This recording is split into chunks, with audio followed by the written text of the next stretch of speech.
I'm the new president of the MPI Chicago chapter. Welcome. We're very happy to see the room full today. This is great. Education is one of the top priorities for MPI and for MPI Chicago. So it's great that we're kicking off the year with this great education program and then some cocktails to follow. So I'm not going to spend too much time up here, but I did want to acknowledge our sponsors. The amazing Gray Hotel, who is hosting our event, which is excellent. And we'll be up on the rooftop later, and hopefully you're going to stick around for some beverages.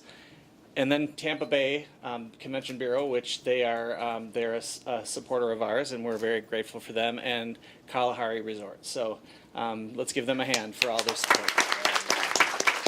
All right, so I'm not going to take any more time up here. We're going to turn it over to Oni O'Brien, who is the Director of Education Programs. Hi, everybody.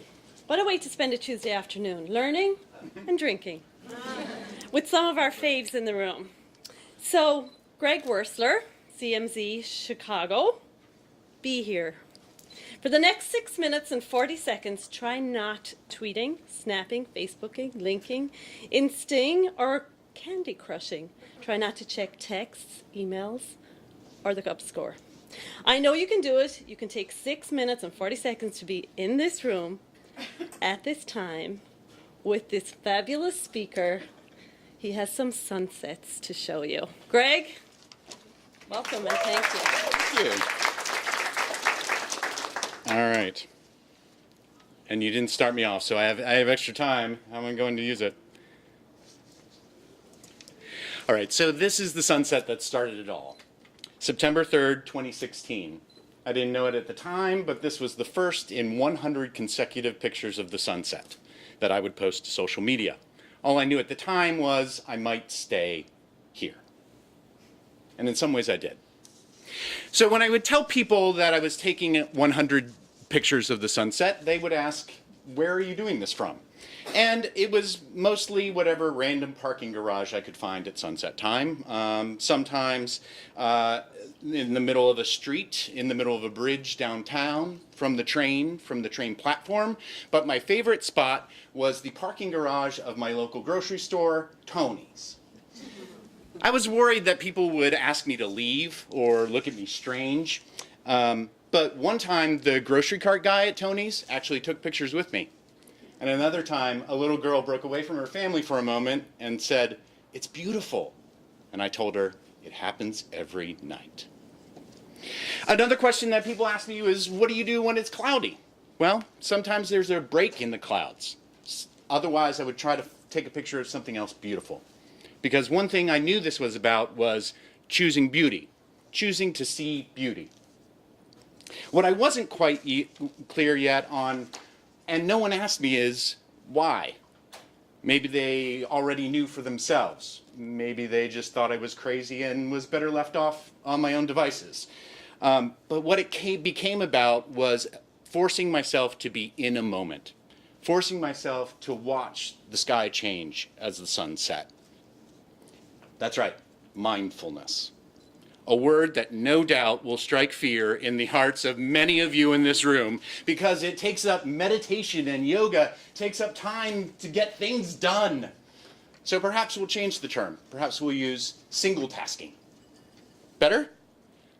So, some things that happen when you multitask. It actually takes you 10 to 25 minutes to get back on task. You actually go slower and make twice as many mistakes. You're actually dumber by 15 IQ points. And one study put the loss of productivity at $1 trillion in the US in 2014. But that's not me, you say. I'm good at multitasking. This is me recreating what I look like watching the sunset with a big beard. So we're going to do an exercise and see if it is like, if it's you. So what I want you to do is get into groups of 3 where you're at. Just find 3 people, get into groups of 3. Identify yourselves as 1, 2, or 3 when you're in a group. Yes, please do this. I have 20 seconds to get this going. Okay. Number twos, raise your hands. Number twos in your group, raise your hands. Okay, You have an imaginary photo album in your hands. Number 2, imaginary photo album, and you are going to describe a favorite childhood memory to number 3. Number 3, raise your hand. Number 3, you are going to listen intently to number 2 and ask questions about the story. Number 1s, raise your hand. Okay, number 1s, you are going to ask simple math questions of number 2. 2 plus 2, 5 minus 4, throw in division if you want, okay? Number 2, you must answer both number 3 and number 1, okay? So number 2, start your story right now. Oh my gosh.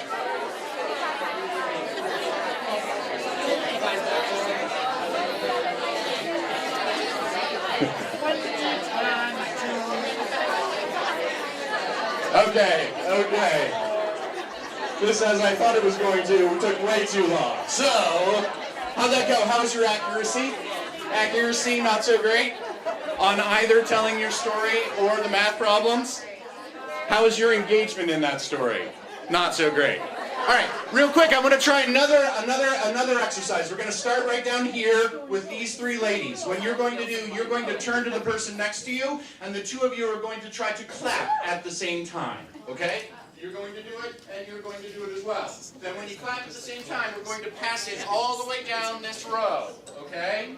All 3 of you, you ready? Okay, so look to your partner, clap at the same time, only pass it along if you've clapped at the same time. Go ahead. Pass it along. Clap at the same time. Try it again. Good. Keep passing it. Pass it down the rows. Keep passing it on down. Keep passing it. If you don't do it in your seats, I'll make you do it up here.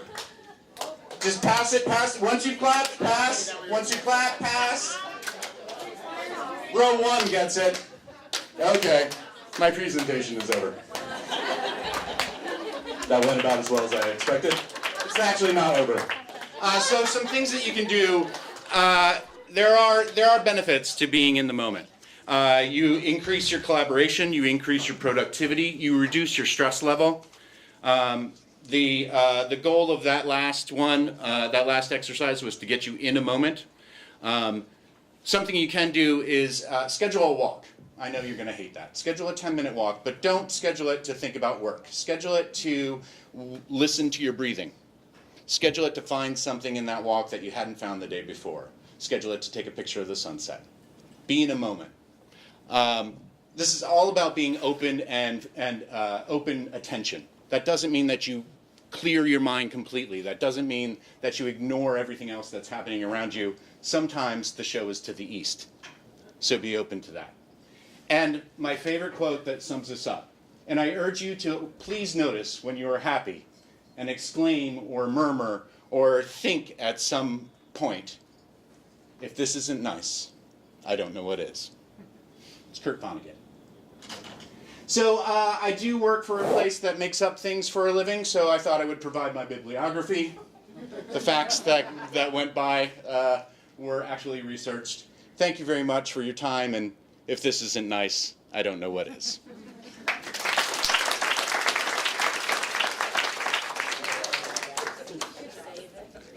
Great job, Greg. Thank you. Phil Hamstra, meeting tomorrow. Our next presenter will be focusing on the intersection of event design and event technology. This presentation will offer existing and speculative applications that can help to keep meetings fresh and engaging. Please welcome Phil.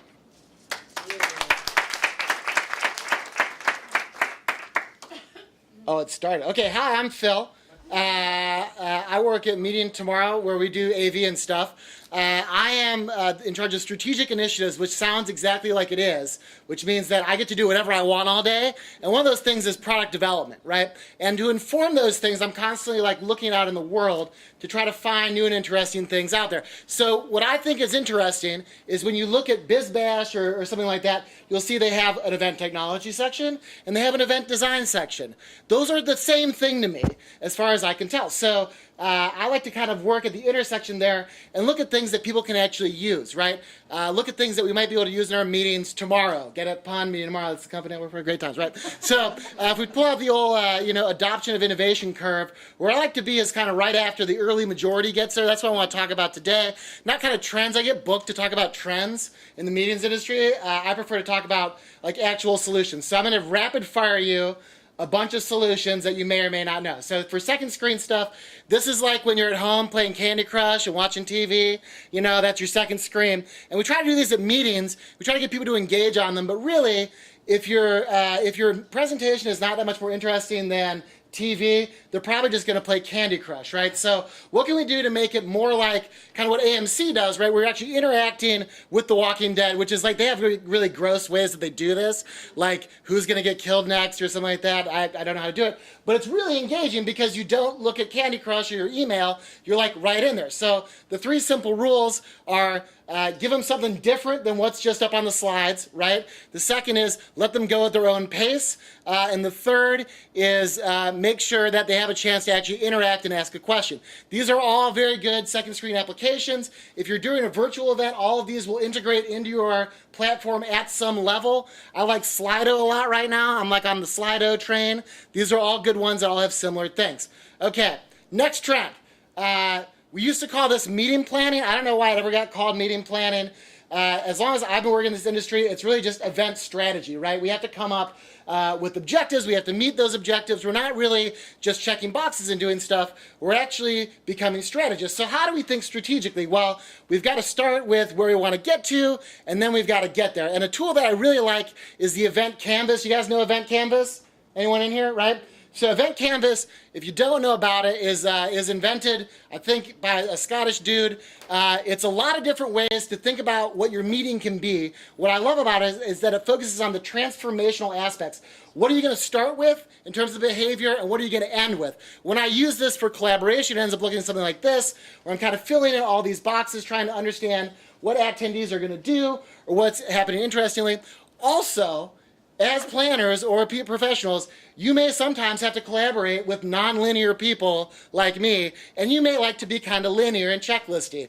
The Event Canvas is a really good tool to let both those people collaborate at the same time. There's a great digital way to do it. It's called like Murally or something like that. There's some sort of certification you can get in event design. There's a book. They don't pay me. I don't know anything about that. I just know I picked this up for free on their website, and it helped me to design better events and collaborate with other people. So it's true that 68% of Americans, if you take away their phone or their internet access, get some sort of palpable anxiety, right? And it's horrible. Everyone agree with that? It's more than 68. It's like 100%, right? So at a meeting, the last thing you need is a bunch of super anxious, crazy people freaking out at you about how they don't connect, right? Their phones don't work, right? And they're there for a long time. We know we need power and we need internet. And we have to make it free somehow, right? And it's not free for us. We've got to pay for this. So how do we make it free? Well, for power, right, you use charging stations. You get them sponsored. We kind of know that. Or you get charging furniture, which is just furniture with charge. And you put together like a lounge, right? The other part you need is actual like connection. And while Wi-Fi is getting better, it's somehow getting more expensive and weird. So how much bandwidth do you need? The least you want to get, I think, is 7 megabits per second per 100 attendees. You can go as low as 3. What's great is people don't expect it to be very good, so you don't have to worry about it that much, right? In addition, it's hard to bring in outside, stuff. So one, make sure that you're putting in a separate line item for the internet. And two, this is something that we just came out with. It's an LTE box that'll get 100 megabits per second down. You can ship it anywhere in the country. It drops into your meeting. Good for up to 600 people, right? More people will be doing that. Virtual reality, you may think that I said it's going to be normal stuff. Virtual reality is here. You're going to have to deal with it. You're going to have to put on the stupid headsets with you, right? But when you do it, I promise you that's totally worth it because you enter an amazing realm, a different world, something else that you can do and be that's totally different. And hopefully that slide changed. Good. I couldn't see. I didn't charge this. We've got to know about virtual reality, and maybe we don't want to call it that. I want to call it immersive media, right? This is a different way to experience media in the way that film is fundamentally more engaging than radio. depending on if you love radio or not, VR is compared to film. So we're going to be in a lot of events that look like this. We're going to have to learn about that content. Now, luckily, a lot of you have this content, you don't know it. It's actually really easy to make. Your iPhone has a 360 video thing you can actually take. You can use it to make 360 site surveys, think like social tables, but you put on a thing. It'd be way easier to make that pitch. Now I'm talking about things where you stand in one place, you look around. What I want is the holodeck, right? So how can I get the holodeck into my meetings? There's a company out of San Francisco, they're brand new. They're called Exit VR. They're super, super boss. They're so boss that I immediately found them and partnered with them. And I haven't figured out how to sell it yet. I don't know if I'm going to be figured it out. It was like last week. Because what they do is they drop it in an 8x8 booth with a human like guide who guides you through virtual reality experiences. It's amazing. They're like ones where you move around and the room moves around you. These things are fully wrappable, brandable, sponsorable. If you want super wow, this is super wow. I've never seen anything like it. I didn't think it would really exist. So that was a lot of stuff really fast. So I hate to follow Greg because he's so engaging. But in the idea of mindfulness, let's just take one deep breath together before the next presentation. And out. Thank you very much.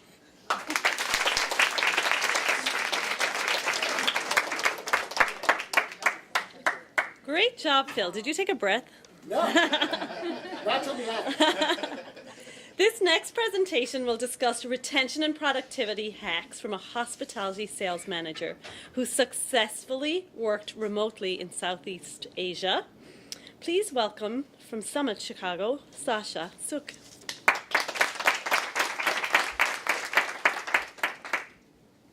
Thank you, Onya. How many of you have ever emailed someone who is sitting 4 feet away from you? I'm guilty of this as well. Now, for the leaders of teams in the room, how many of you would allow one of your team members to work remotely in another country? Nobody? A few people? All right. So if you've answered that you've emailed them when they're 4 feet away, there shouldn't be much different in 9,000 miles away. Perhaps not, but let me tell you my story. My name is Sasha Suk, and I work for Summit Executive Center in sales, and I, like 75% of millennials, want flexible hours. I was given the opportunity to participate in Remote Year, where I worked remotely throughout Southeast Asia for 4 months. I'm going to give you a few tips on some ways to retain millennials. One of them, the slides are going faster than I thought they would have, is being environmentally and socially conscious and wanting to give a purpose to give back. So giving your team members the ability to volunteer, the ability to have wellness programs. Imagine using this room as a space for a yoga retreat, and you could have clients attending. Having flexible hours has allowed me to be active throughout the day. I love this next quote because it's so true. People often say motivation doesn't last. Well, neither does bathing. That's why we recommend it daily. My motivation comes from nature and sunshine. So like Greg, I take a walk every day. Find what motivates you and your employees and make sure that you're constantly reinventing ways to keep the motivation and inspiration going strong. I'm going to move on to some tips for you and your employees to stay productive. One of them, I have a bunch of apps on here about getting a Wi-Fi hotspot so that you can work remotely from anywhere.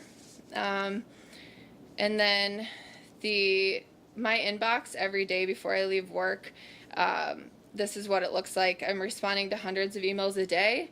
I have folders, delete anything I don't need to save, and create drafts for emails I type often.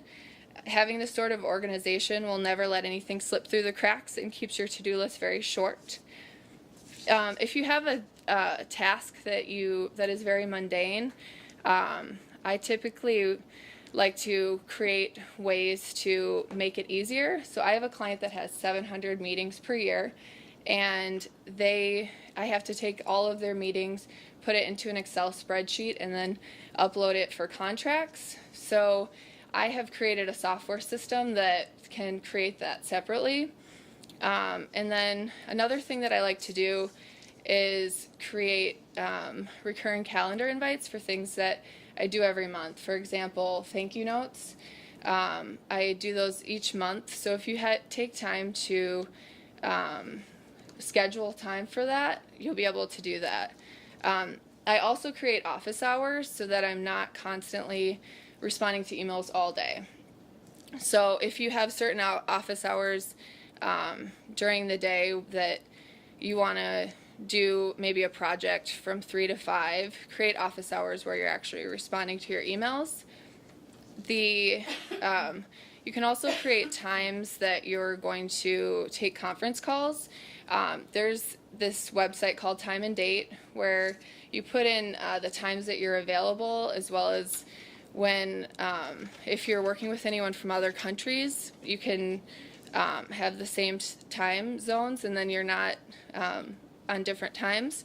And then another recommendation I have is to connect with your clients on social media sites. So keep them professional, obviously. I blog so that my clients can stay up to date.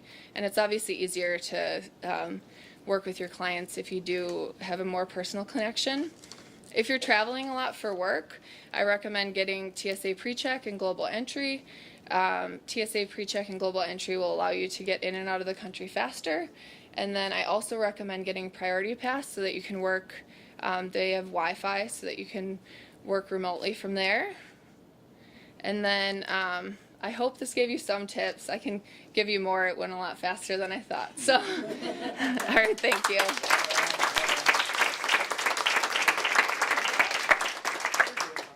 Thank you, Sasha, for a little glimpse of Southeast Asia for a few minutes. Rebecca DeLuca, Las Vegas Convention and Visitors Authority. Professional and personal life hacks. Our next presenter represents a fabulous city, is a former member of MPI Board of Directors, and recently became a mom to an adorable baby boy. Please welcome Rebecca DeLuca.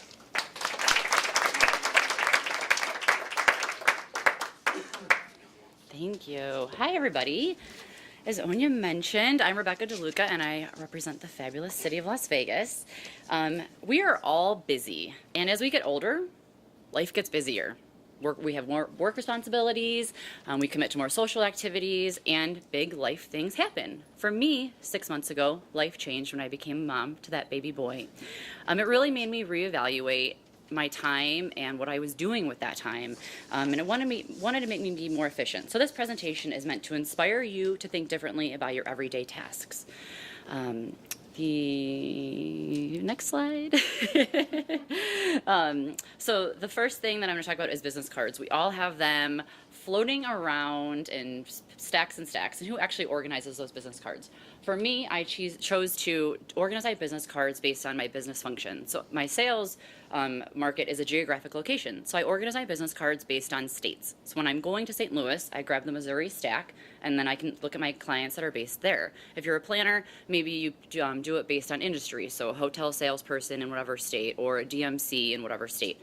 There are a lot of apps that you can use to take that business card information and put it into your Outlook and sync with your iPhone or the cloud. So a lot of different apps to do that as well. But think differently about your business cards. The next thing is bullet journaling. This is my bullet journal. The concept has actually been around since 2012. Someone else bullet journals. It was created by Ryder Carroll. He's a product designer. It's one of those buzzwords I always hear about, but I never really knew what it was because I keep a lot of lists, right? And you have all those things everywhere on your desk. But who actually organizes those things? So what is it? It's a journal or a notebook that helps you organize based on how you think. So you can put your to-do list, your grocery list, your upcoming events, whatever it might be that's going on in your head that you need to get down on paper, you put it in this notebook, and then you can reference those lists when you need them. For me, this really helped ease the stress when I would walk into my office or open my bag and there'd be literally different lists everywhere. I'm sure a lot of people do that. So the index is really where the journal saves you time because you number all of the pages, and then at the beginning of the bullet journal, you can reference what it is. So if I have a trip to Las Vegas in a few months, I'm going to have all these tasks and items that I'm going to have written in that index for that trip. And I can just go to the index and flip to it. Okay, this is a tip that a close mentor shared with me that I really try to implement when I'm the meeting organizer. If you're on a conference call with me, I try to always have an agenda in the appointment. And I think it seems like it's common sense, but how often are you on a call and things quickly veer off track? It's such a time waster. So be respectful, be efficient, and have an agenda in your Outlook appointment.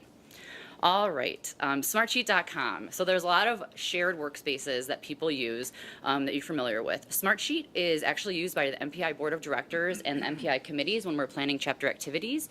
It is a web-based collaborative system, and it helps you. The view actually looks like an Excel spreadsheet, and it allows you to assign tasks and hold people accountable, which is always important when you're working together on a project. It's collaborative and it's web-based, and the entire team can see it, and the committee can view or ask questions. It's really helpful when you're doing budget management, task tracking, calendar deadlines, strategic planning. You can go to smartsheet.com to learn more. Okay, the next one is more, a little bit more personal. It's not one that I personally do, but it's interesting to think about. This woman, Matilda Call, she's an art director in New York City. She decided to invest in good quality clothes and wear the same outfit to work every day. It's definitely interesting to think about. And in 2015, she wrote an article about her decision to implement her work uniform, realizing that her male coworkers didn't have the same stress as she when she went to look in her closet every morning. And there are other famous people that actually choose to limit their fashion options. A few of them, Barack Obama, Mark Zuckerberg, or Drew Barrymore. And the reasons that they do this are fewer decisions, less time wasted, less stress, all of those things. It sounds like an interesting idea if you're willing to take that risk. Okay, grocery shopping. You either love it or you loathe it. A lot of people use Peapod or Instacart. Even Amazon Prime Now is an option, especially in the Chicagoland area. It's not something I thought about until recently. One thing that I discovered was if you shop at Mariano's and you go to their website, there's a something called Click List, and you can order online and go to the store and pick up at the grocery store. So you can still feel like you're grocery shopping, but not really. Okay, if you take more than 2 pills on a daily basis, I encourage you to invest in a $2 pill case. I take 5 pills a day, whatever vitamin, allergy pill, etc. But on Sunday nights, I put all my pills in my pill case, and it saves me at least a minute every night instead of opening all those different pill cases. Okay. This is something that others do because I found this picture online. That's not my picture. I thought I was innovative. Apparently not. It's a little travel hack. So everyone has little contact cases that you use.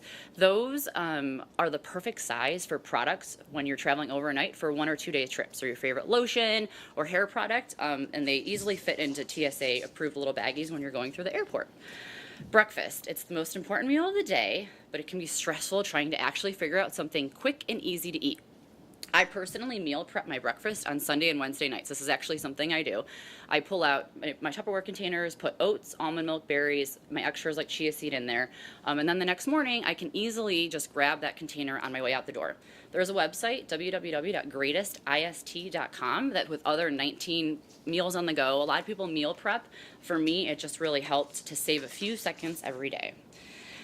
Okay, this next one is kind of a funny one.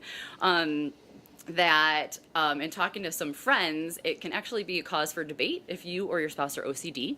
But if you, as you're loading the dishwasher and you sort the silverware, when you load it, when it's clean, you can just grab that stack of silverware and put it away. And it saves you time. I promise it does, if you're not OCD. So that's it. Thank you for listening. I really hope this quick presentation inspires you to think differently about your everyday tasks and just maybe saves you a few extra moments to spend time doing what you really love. And for me, it's spending time with my little man. Thank you. Thanks, Rebecca. Cutest little man ever. Be content with your content or be a content crusher. Content marketing is crucial to event marketing. This presentation will offer ideas and best practices for writing engaging and informative social media posts, press releases, and more. Please welcome Heather Warthen, 22nd Century Media. Oh, that was hard. Hi, everybody. So for my company, I've been there 12 and a half years. I'm the Chief Events Officer and Chief Operating Officer, but I also have the... Oh, you gotta hit play. Yeah, that's probably a good thing. All right. So I handle all of our events, but I have an editorial background. That's what I majored in. So content's something that's near and dear to me. So this is kind of thinking of your blank slate. So just your event without a marketing plan. So by the time we're done with this presentation, you're going to have that little crushed can because we're going to crush this presentation. The most important thing with a solid marketing plan, especially nowadays, is digital. But why digital? According to Sprout social blogger Alex York, there's a few stats that those looking to do digital marketing should be aware of. Of course, these change on a daily basis, but here's a few. Digital advertising is on pace to outgrow television advertising. 97% of adults ages 16 to 64 have logged into one social network in the past month. Social media and messaging accounts for 1 in every 3 minutes users spend on the internet. Facebook is the most popular with 79% of internet users logging in, but Instagram drives the most engagement, 84 times more than Twitter and 10 times more than Facebook. But with digital, how do you decide which social media channels to use? Do you have to do all of them? The answer is no. It depends on your audience. If you're going to go for millennials, you're going to want to have Snapchat or Twitter. 81% check it at least every day. For moms, it's going to be Facebook. For business savvy, LinkedIn. But who does your event target and who are you trying to capture? Outline your demographics and that should help you narrow your audience. And it will also direct your campaign. When it comes to your campaign, you have to decide on the voice. Who's writing your posts? What tone do you want them to have? Do you want them to be funny and sarcastic? Or are they straightforward and to the point? Your social media voice should fit your event. One of my favorite social media voices is Wendy's on Twitter. They have a sharp, funny tone that people love, and it becomes more of a goal to kind of get roasted by that voice. This is Carter, who was popular for hashtag Nugs for Carter. He asked the Wendy's Twitter how many retweets did he need to get free nuggets for a year, and they answered 18 million. He now has the most retweeted tweet of all time. So it shows how powerful your voice on social media can be, but it also comes down to content. It's king. Ad Espresso by Hootsuite completed a study of Facebook advertising in 2015, looking at more than 37,000 ads and analyzing each one to discover what made that campaign successful, and each campaign had a few things in common. There was 5 words. The most successful had you, free, because, new, or instantly in their advertisement. You makes it more personal. Free, people love free stuff. Because you're giving them the reason. New, everyone has a fear of missing out, or FOMO. And instantly, people love quick, fast now. So, if content is king, then consistency is queen. Oftentimes people are all gung-ho and say, I'm going to handle the social media, I'm going to update it every day, and they do great for like 2 weeks. And then they tend to get lazy, or they see it as a chore or more of a burden. Posts become sporadic, and your following is going to die off. So if you want people to engage with you, being consistent is key. But one of the biggest mistakes you can make is not having a call to action. 44% of Facebook ads don't have one. That's nearly half. Always have a call to action in an ad. I know a lot of our sales reps will often say, hear from advertisers, well, I didn't see any results. You have to look at what your call to action is if you have one, and also are you being consistent? Are you running that ad more than once? One of the other important things is your message. I like to use the KISS method, keep it simple, stupid. Don't overcomplicate your message or try to use fancy words just because you can. That's reaching and you lose your audience. Use the 5 W's, or at least the time, date, and place to get your point across. But don't use all the bells and whistles just because you can. Images are also very important. Cell phone cameras are pretty high quality that even this editor approves of them. Use them to capture some great images for your events. Sprout Social blogger Alex York again also revealed that more than 91% of Instagram posts are images. Tweets with images are 150% more likely to get retweets. 98% of LinkedIn posts with images earn more comments than text only. And this one blows my mind. 100 million hours of video is viewed daily on Facebook. I don't like watching videos, so this doesn't make sense to me. But I know what you're saying. You're saying, I don't have a big budget. Surprise, you don't need one. This is all stuff that you can handle on your own, or you can find someone that loves to do it too. I know last year with one of our events, I didn't play Pokemon, I don't understand it. So I found someone in our office who absolutely loved it, and I had her lead the game. It allows you to empower people you work with and also your employees, and it kind of gives them a new sense of responsibility. One of the things we do to stay organized is create an editorial calendar. You want to keep your audience involved and wanting more. Leave them in suspense. Reveal big announcements through social media. Who's your main speaker? Do you have any celebrities coming? We tend to start most of our social media heavy campaigns for events around 4 to 6 weeks out. Some things that you can do to increase engagement with those posts is do some contests. Like, comment, and share. Or like, tag 3 friends, and share, because that gets your follower to share it to their network, which again, if you're giving away 2 tickets to them, so what? You're probably going to sell more because they just shared it out to their network and got them interested as well. Another one is hashtag TBT, or Throwback Thursday. Show photos from last year's events. Or we like to use national days. So May 14th is National Dance Like a Chicken Day. Have somebody post the best video of dancing like a chicken and give them 2 tickets to your event. It's a way to get people involved and more engaged on your posts. The power of the hashtag. So hashtags are also super important. Again, I like to keep the KISS method, there we go. I like to keep the KISS method again here, keep it simple, stupid. Create a simple event hashtag. Signage throughout your entire event with that hashtag. Instagram posts that use at least 1 hashtag have 12.6 more engagement. Pay attention to what's trending on Twitter and try and play off of those hashtags a little bit. And in Instagram, you can see how many people have used a hashtag, so don't go creating your own if you don't have to. The hardest part of this is engagement and execution. So once you have it all together, pulling the trigger is tricky. But put your plan into motion, sit back and watch the marketing work for you, delegate. And in the words of my friend Fat Amy from Pitch Perfect, crushed it. So you can now be a content crusher and create engaging posts to help you market your results.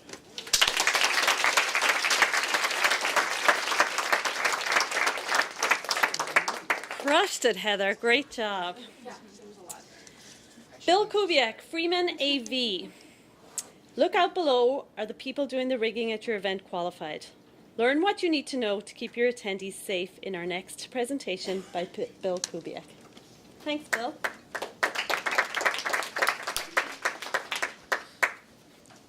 I forgot to start the slide. Free time.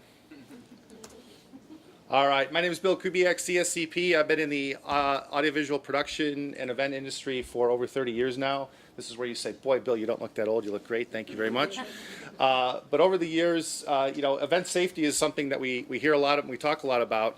And when you talk about event safety, some things that may come to mind is your evacuation plan, how you interface with a venue.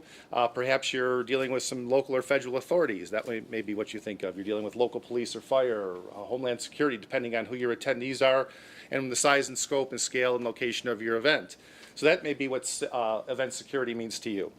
Some other things you may be thinking about from an event security standpoint are contracts. Do you have the right contracts in place with your vendors, suppliers, making sure that you're covered legally? Also, insurance. Do you have the right insurance to cover your events? Those certainly fall under the category of event safety and security. Then there's what's the phrase we all know and hear when we talk about security? If you see something, say something, right? And a lot of people equate that with you see somebody putting the briefcase or the duffel bag under a chair and walking away. If you see something, say something applies to so many different things. If you see something happening unsafe, if you're an event organizer and you see somebody standing on a chair instead of using a ladder, that's not safe. You should say something. How many times have you walked into a general session and you sit down and there's a lot of production going on and you look up in the ceiling and you see thousands of pounds of projectors and lighting fixtures and rigging and you wonder, who hung that? Is it safe? Right? You kind of take it for granted. Is this the guy that you wanted hanging those thousands of pounds of equipment over your head? Probably not, but it's something we don't think about. But you think about the number of events you walk into, whether it's on a trade show floor, concerts, all the different events you go to where there's rigging being done that's done on a temporary basis, and we want to make sure that the people that are doing it are qualified. You may look at some of these pictures on the screen and you think, well, I would never zip tie truss together. I've seen it happen. I would never use little wood blocks to support a big piece of a genie lift. I've seen it happen. Some less subtle things, those truss blocks that are up 30, 40 feet in the ceiling that you'll never see, if they're not done right, they pose a risk. And when things aren't done right, that's when accidents happen. Property gets damaged, people can get hurt. Your event could end up all over social media, on the 10 o'clock news. Not good for your brand. Or if you're the owner of that Bentley, really not good. As these things happen in the industry, if we're not careful and we don't police ourselves, the government's going to come in. OSHA's going to come in and put on some really egregious regulations on what we can and can't do in our event space and limit our creativity, limit our ability to do what our clients really want us to do, and push the boundaries of fabulous and spectacular events. So we really need to make sure that we're doing everything in our power to make sure. We're really nuts in our industry about certifications. We take pride in our CSCP, our CMPs, CMM. We want to make sure that we have those credentials so that we can promote ourselves to our clients. We want to make sure the people we're working with are certified. On a personal level, we want our taxes done by a CPA. We want to go to an MD for a doctor. Why not make sure that we're using the certified professionals from ETCP, the folks that are qualified and take extensive training and go through the rigorous testing process?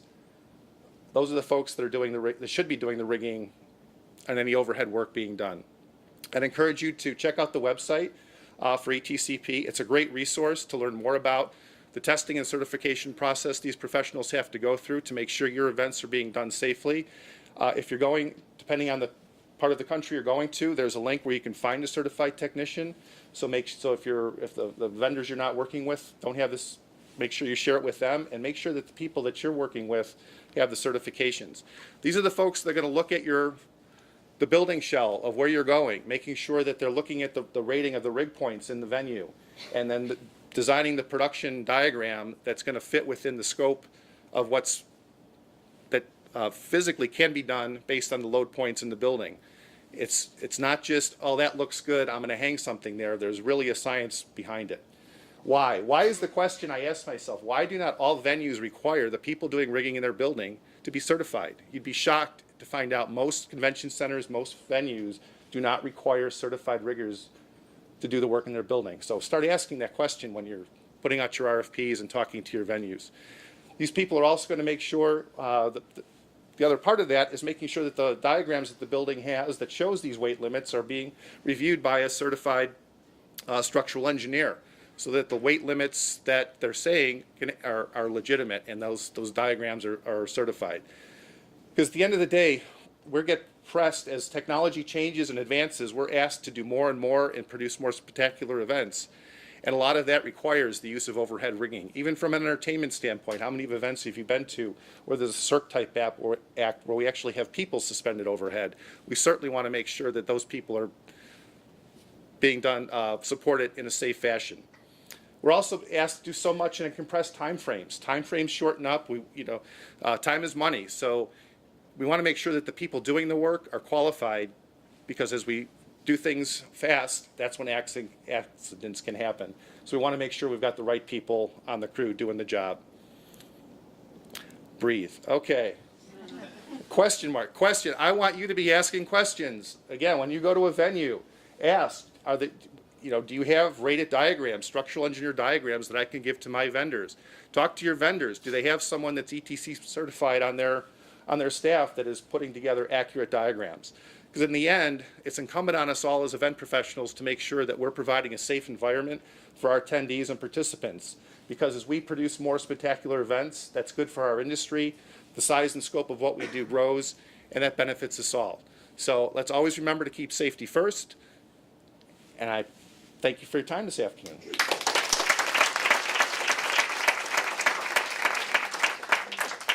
Thanks, Bill from Freeman. That was very interesting, I have to say. I've never looked up over my head, thank God.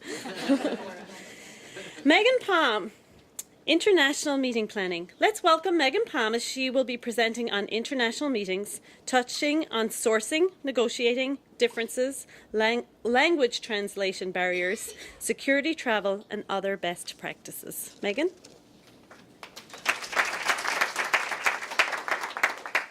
I'm a nervous talker, so I'm going to take this in my hands. Maybe.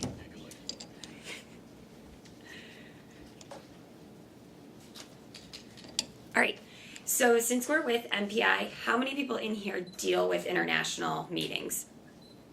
Perfect. Today we will cover some of the important considerations for international meetings, and especially those topics that are most concerning us today. Not getting too political into that status. So here we go. Let's begin. Many things are to be considered when hosting an international meeting: safety, culture, lengthened project timelines to take into consideration safety and culture, and likely to the first to be considered your budget. When hosting an international meeting outside of your soil, some things to be considered: your currency exchange and the cost for that. So I like to use Google or xe.com. A good example of the cost of your money is the Canadian dollar right now. So if a Canadian company that usually would come down to the US for a meeting is likely staying within Canada due to the Canadian dollar equation. Things are different overseas. So a 5-star hotel in Europe, maybe a 4-star here, and a 3-star in Abu Dhabi. Often your considerations in single double rate negotiations lessen when you go overseas. That's a really big US thing. You also have DDRs, daily delegate rates, versus a la carte pricing often overseas. It's great for pricing, obviously, you get more for your money, but sometimes if you're working in an industry like I was previously in pharma, hard to prove what you're paying for each thing. Probably most on top of our mind right now are visa and travel concerns. Documentation is something that you have to take into consideration price-wise and time frame-wise. Visas are required for a lot of other countries, and not only do they cost money, but they also cost your attendees surrendering their passport for a time period. We have travelstate.gov. Every country has their own version of this. My biggest tip when it comes to giving suggestions on restrictions, whether it be travel restrictions or concerns, or as you see here, the CDC, like when we had Zika, is to not necessarily put that information directly into your website, but to put the link to that information in your website. That's twofold in the fact that that information, as we know, with our political climate, can change very quickly, but can also have some liability repercussions on your company if you're giving attendees that information directly. So just as someone may be, just as the lovely agent up there may be questioning your attendees either coming internationally into the US or going across seas, your attendees may be questioning your locations as well. In the previous slide, you saw a woman with a question mark above her head. Could have been the pregnant woman who was coming to your meeting in the Caribbean last year when we had Zika issues. And then on the safety concerns, just making sure who is in charge, whether it's the hotel or local governments, and making sure that those communications are clear. And now that I'm harping on communication not only with the local entities for safety is important, but also with your clients, your hotels, and your attendees. So I suggest that you learn some local language, either using one of these handy tools like Google Translate, or communicating with your hotel through, I like the Marriott's app, because they have a way to translate by messaging each other, but I'm sure a lot of other hotel properties have those as well. Offering translation during registration is a really good way to continue to communicate with your attendees. Also, gathering their need for interpretation during registration is important. It could be a budgetary concern. They may not need it at all, and you may not need to put that into your budget. But if they do need it, you have a couple different options. So this first one is simultaneous translation, which is the one you're going to use the most. Think UN style. It's the most common. It's also the most expensive. You need to consider how much space you have in the room. And you often use it for multiple languages. You can see here, whisper translation is also another option along with consecutive. So consecutive is going to be, think your international flights, give it to you in English, then give it to you in German, and then give it to you in French. Really only good for one language.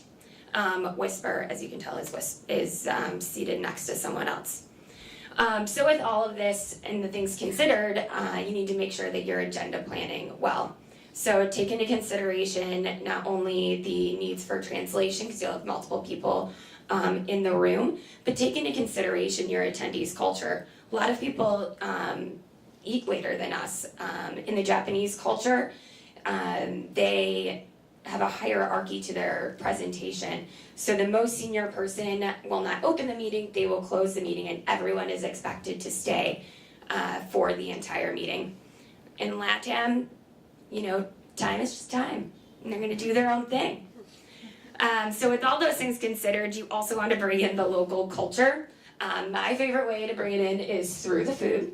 And it's also a really great way for your executives that are just coming in and they're going to see the airport and they're going to see the hotel, just like you as the planner, to be able to get a taste of the local culture. I also like to use it as a cheap way of influencing everyone with the local culture. You have to have food, so you might as well make it interesting. And actually going local can help with that as well. And then the same with entertainment. Bringing it in local, one, is going to be less expensive. It's going to bring that cultural experience to your attendees and you know, actually be easier for you to get a hold of. So in summary, do your research, utilize all of your resources, so CVBs, DMCs, your hotel national sales teams are all your best friends. We'll be off to a good meeting. That did go a lot faster. Thanks, Megan. Thanks, Megan. Well, that's 7 fabulous presentations. What a great variety we got this afternoon. I'm really proud to say that all 7 of our speakers are MPI CAC members. And that means, as a member, you have all these resources at your fingertips. So think outside the box the next time you have a question. A couple of thank yous. Kalahari Resorts, Visit Tampa Bay, the Grey Hotel, which is absolutely beautiful, and you have a treat in store when we get upstairs to the networking reception. And if you look behind us to Larry, our photographer, who has always come along with us for the ride. Big thanks to Larry. So without further ado, let's go ahead and get some cocktails. Thanks so much.